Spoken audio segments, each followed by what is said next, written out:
Pemirsa, para saksi pelapor mengaku tersinggung dengan pernyataan Ahok di Kepulauan Seribu yang menyitir surat Al-Maidah. Para saksi menginginkan Ahok untuk segera ditahan dalam kasus ini. Sementara kuasa hukum Ahok terus mempertanyakan kredibilitas saksi yang dihadirkan jaksa penuntut umum.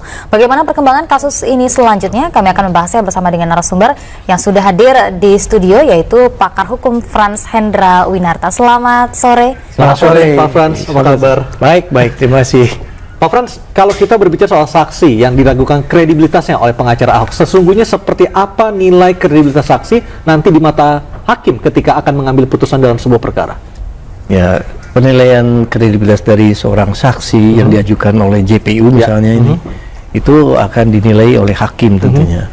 Tentu bisa saja para pengacara atau advokat menilainya juga saksi-saksi yang diajukan oleh JPU itu.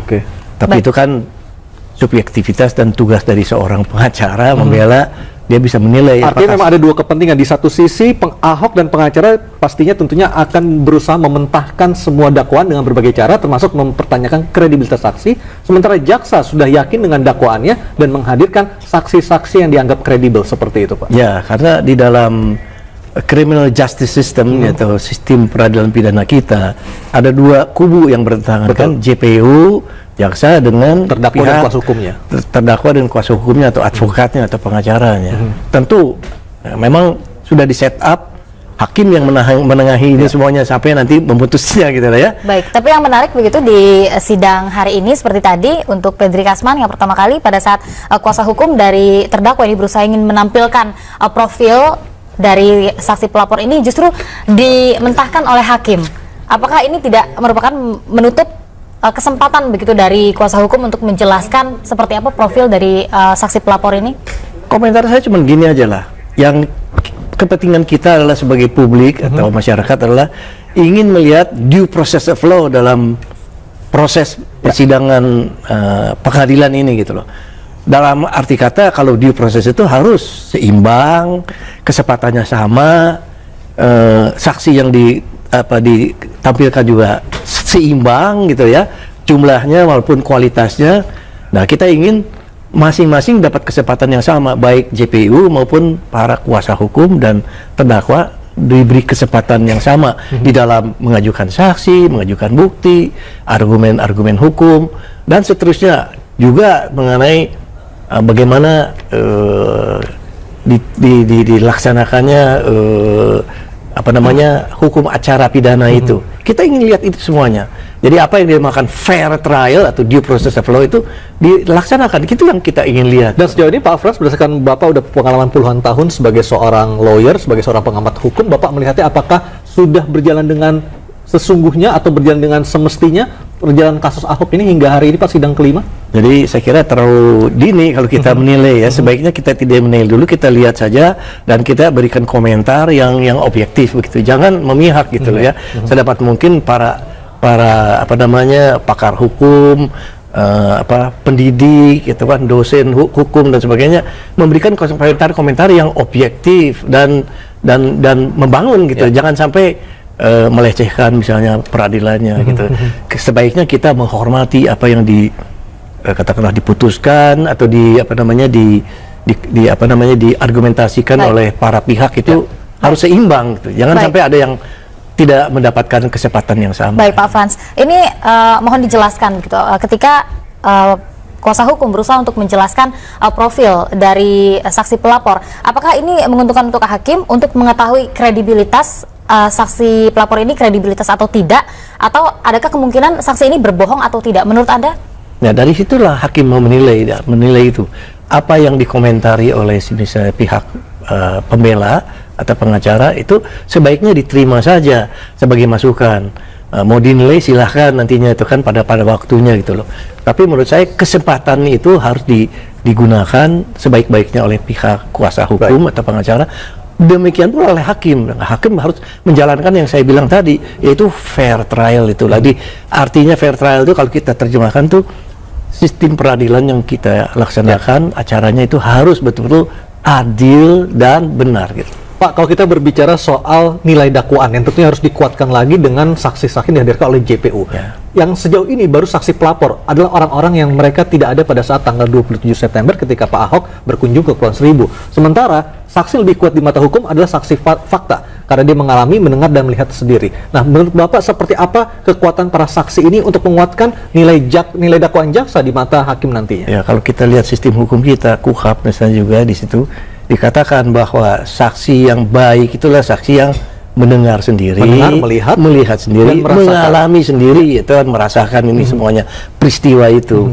Kalau dia hanya dengar saja dari seseorang itu kurang menguatkan. Meskipun yang dia dengar adalah sebuah rekaman yang ditonton oleh semua orang yang juga menampilkan dan diakui oleh Pak Ahok sendiri, memang beliau ada di dalam rekaman tersebut. Tapi seperti apa yang saya bilang tadi, harus yang disaksikan, didengar dan dilihat dan dialami sendiri. Jangan dari rekaman atau dari pembicaraan atau mendengar, atau yang di dalam istilah di hukum pidananya adalah testimonium de auditu. Jadi ya bukan dengar saja dari orang lain, tapi dia lihat sendiri. Itu karena apa yang dilihat dengan ditayangkan akan bisa berbeda. Makanya kita sering berbeda mengenai CCTV kemarin waktu perkara Jessica itu ya. Itu ada ahli yang meragukan itu karena itu yang dilihat sendiri dengan yang ditayangkan itu akan berbeda. Kesannya juga akan berbeda. Foto dengan sungguh-sungguhnya orang itu ada di situ itu lain, saya kira.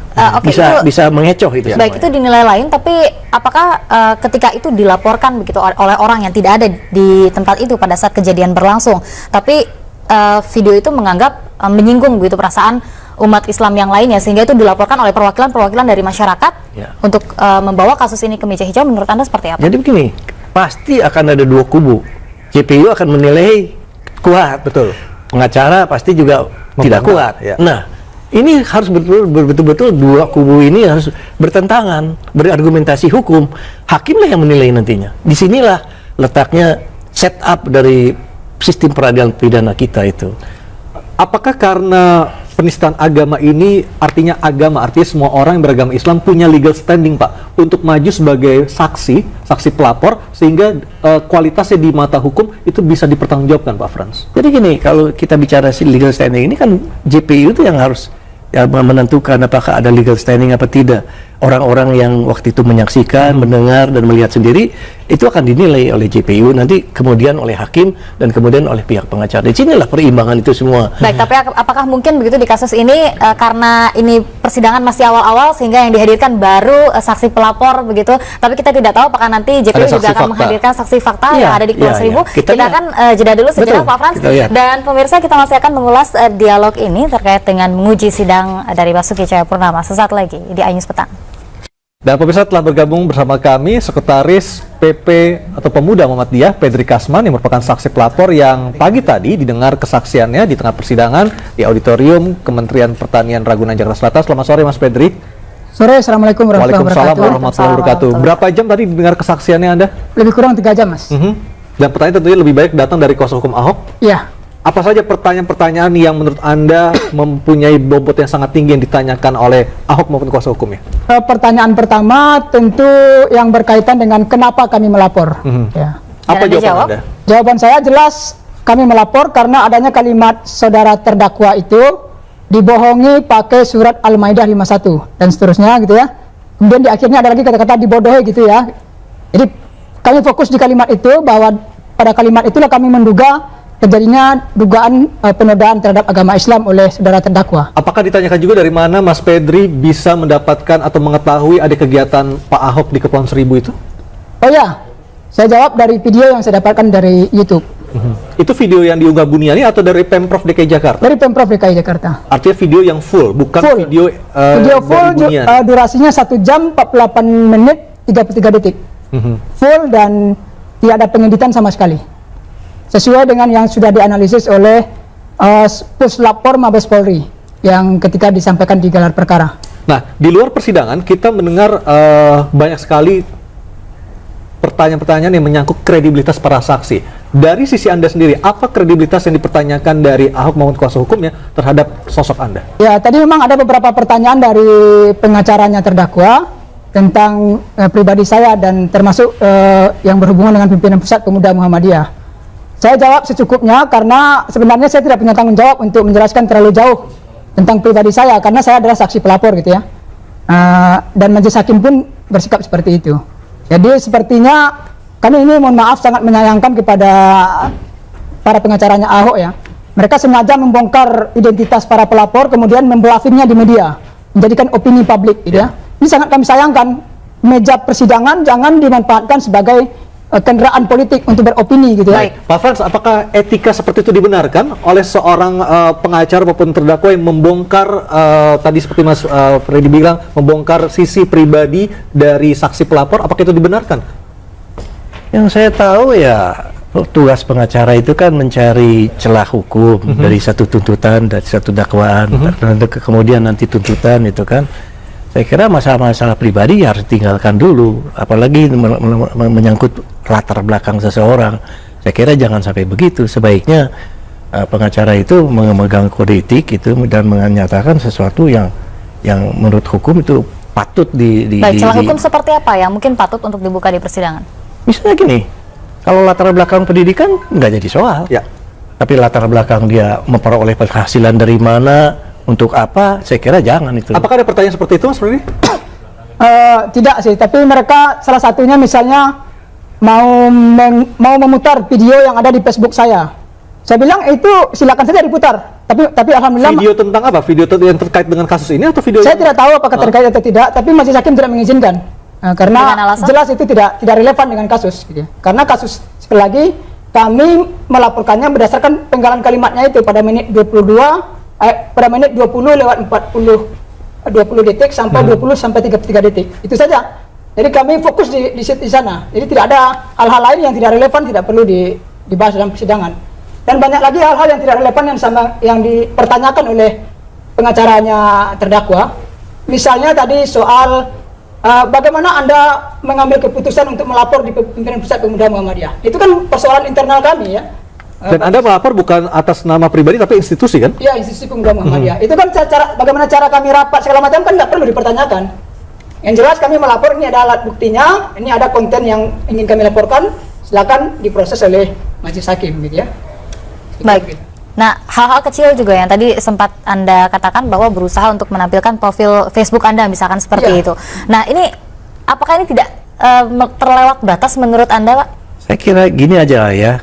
Hakim akan menjaga supaya sidang ini berjalan seperti yang saya bilang tadi, fair itu loh. Tapi terkait dengan kesempatan yang seharusnya diberikan oleh kuasa hukum. Betul, tapi kan kesempatan ini harus diberikan yang relevan dengan perkara ini. Jangan mempersoalkan sesuatu yang sama sekali tidak relevan dengan perkara ini. Saya nggak bisa bilang gitu saja.